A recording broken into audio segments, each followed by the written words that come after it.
राज्य सरकार को जो अधिकार है काम करने का, उस काम को रोक दिया जाएगा।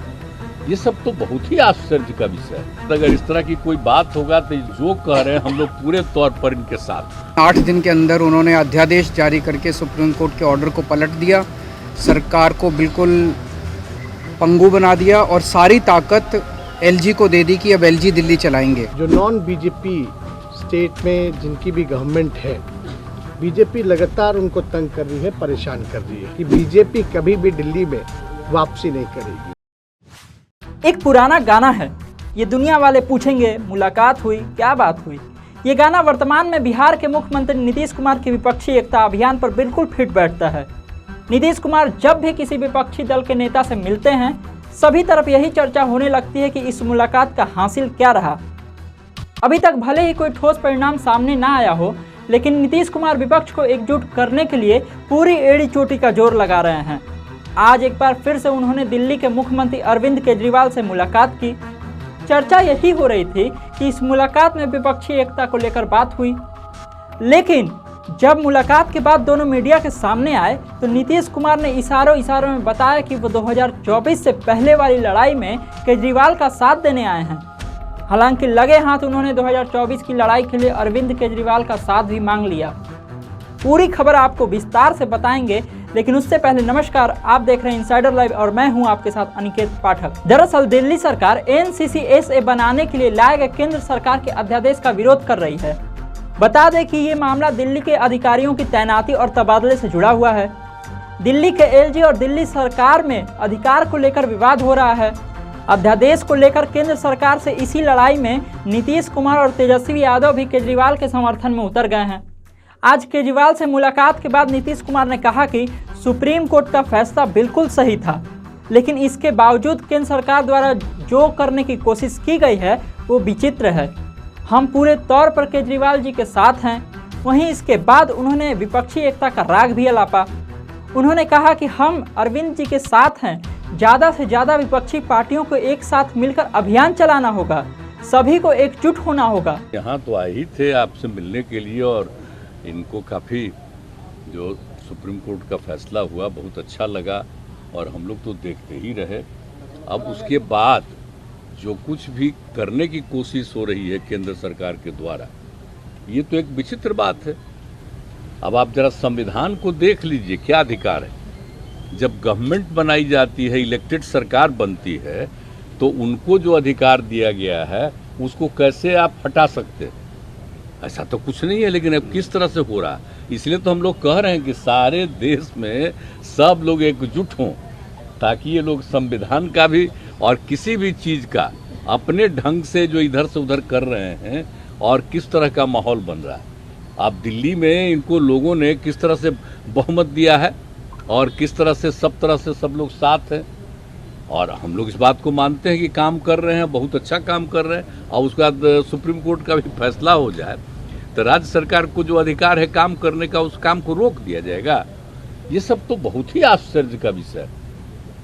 तो ये हम लोग तो बिल्कुल इनके साथ हैं, और जो कुछ भी है हम लोग जो आगे भी जो मीटिंग करेंगे, जो हम लोग कोशिश कर रहे हैं कि ज़्यादा से ज़्यादा विपक्षी पार्टियां एकजुट हो जाएं और मिल करके हम लोग पूरे देश में अभियान चलाएं, हर राज्य में अभियान चलाएं कि सब कुछ कानून का पालन होना चाहिए, आपस में सब लोगों के बीच में प्रेम और भाईचारे का भाव होना चाहिए, और जिस तरह से लोगों के बीच में विवाद पैदा करने की कोशिश होती है उन सब चीज़ को बंद करना चाहिए और देश आगे बढ़ेगा। तो ये सब चीज़ जो हम लोगों के मन में बात है तो सब लोग तो सहमत है ही, और उसके बाद अगर इस तरह की कोई बात होगा तो जो कह रहे हैं हम लोग पूरे तौर पर इनके साथ हैं।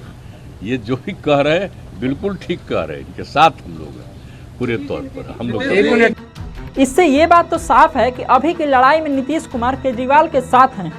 अब ये देखना खास होगा कि 2024 के चुनाव में उन्हें केजरीवाल का साथ मिलता है या नहीं। वहीं अरविंद केजरीवाल ने कहा कि मंगलवार को उनकी और पश्चिम बंगाल की मुख्यमंत्री की मुलाकात होगी। उसके बाद वे देश के सभी पार्टियों के अध्यक्ष से मिलेंगे। उन्होंने कहा कि आज मैंने नीतीश जी से भी अनुरोध किया है कि वो सभी पार्टियों से बात करें। मैं भी हर राज्य में जाकर राज्यसभा में जब बिल आए तब इसको हराने के लिए सभी के समर्थन के लिए बात करूंगा। मैं नीतीश जी का, तेजस्वी जी का और सभी जो गणमान्य नेता उनके साथ आए हैं उनका तहे दिल से शुक्रिया अदा करता हूं। जो सुप्रीम कोर्ट का आदेश आया था जिसमें सुप्रीम कोर्ट ने सारी पावर्स दिल्ली की चुनी हुई सरकार को दी थी, उसके बाद उसके 8वें दिन सुप्रीम कोर्ट का आदेश आने के 8वें दिन 8 दिन के अंदर उन्होंने अध्यादेश जारी करके सुप्रीम कोर्ट के ऑर्डर को पलट दिया। चुनी हुई सरकार की सारी शक्तियां छीन ली, सरकार को बिल्कुल पंगु बना दिया और सारी ताकत एलजी को दे दी कि अब एलजी दिल्ली चलाएंगे। 5-0 से जजमेंट आया था, पांचों जजों ने, संविधान पीठ ने जजमेंट दिया था, उस जजमेंट को पलट दिया 8 दिन के अंदर। ये संविधान के खिलाफ है। उसके बारे में नीतीश जी आज आए थे और उनसे काफ़ी डिटेल में चर्चा हुई। उन्होंने पूरी तरह से समर्थन जाहिर किया कि ये वो हमारे साथ हैं, दिल्ली के लोगों के साथ हैं और दिल्ली के साथ जो अन्याय किया है केंद्र सरकार ने, उन्होंने कहा कि इसका मिलके लड़ेंगे। और मैंने उनसे निवेदन किया, अभी वो पूरे देश के अंदर विपक्ष को एकत्रित करने में जुड़े हुए हैं। मैंने उनसे निवेदन किया कि अगर सारा विपक्ष इकट्ठा हो जाता है, नॉन बीजेपी सारी पार्टियां इकट्ठी हो जाती हैं, तो एक तरह से राज्यसभा के अंदर अगर ये इसको बिल के रूप में लेके आते हैं तो इसको बिल के रूप में हराया जा सकता है राज्यसभा के अंदर। और अगर राज्यसभा के अंदर ये बिल हार गया तो ये एक तरह से 2024 का सेमीफाइनल होगा। फिर एक मैसेज चला जाएगा पूरे देश के अंदर। ये बिल अगर हार जाता है तो मैसेज पूरे देश में जाएगा कि 2024 के अंदर बीजेपी की सरकार जा रही है। हालांकि केजरीवाल ने एक बार भी 2024 की चुनावी लड़ाई के लिए विपक्षी एकता को लेकर कुछ भी नहीं कहा। विपक्षी दलों के नेताओं से मुलाकात की बात तो उन्होंने जरूर की, लेकिन केंद्र सरकार के अध्यादेश के विरोध में समर्थन जुटाने के लिए, न कि विपक्षी एकता को लेकर। बिहार के उप मुख्यमंत्री तेजस्वी यादव भी नीतीश कुमार के साथ अरविंद केजरीवाल से मिले। तेजस्वी ने भी केजरीवाल के समर्थन में अपनी बात रखी। उन्होंने कहा कि जो परेशानी अरविंद केजरीवाल झेल रहे हैं, हम उसके खिलाफ केजरीवाल जी के समर्थन में आए हैं। उन्होंने सवाल करते हुए कहा कि अगर दिल्ली में भाजपा की सरकार होती तो उपराज्यपाल में हिम्मत होती कि वो इस प्रकार का काम करे। दिल्ली में भाजपा कभी भी वापसी नहीं करेगी, ऐसा तेजस्वी यादव का कहना है।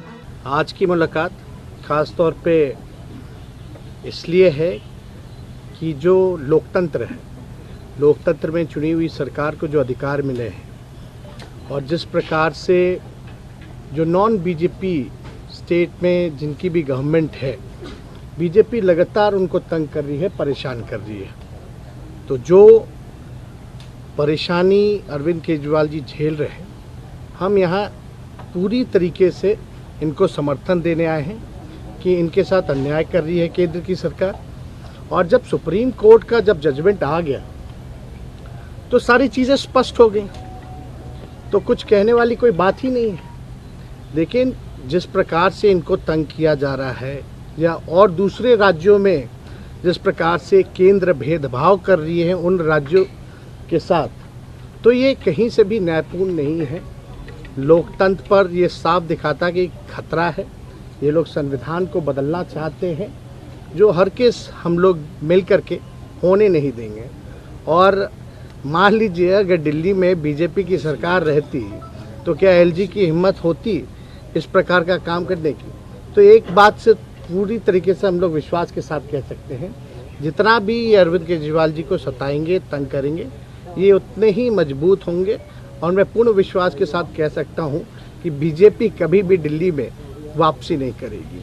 तो हम लोग सब लोग इनके समर्थन में हैं और सब लोग मिल करके हम लोग जो है देश हित के लिए काम करेंगे। इस तरह की खबरों को देखने के लिए आप देखते रहिए इनसाइडर लाइव। धन्यवाद।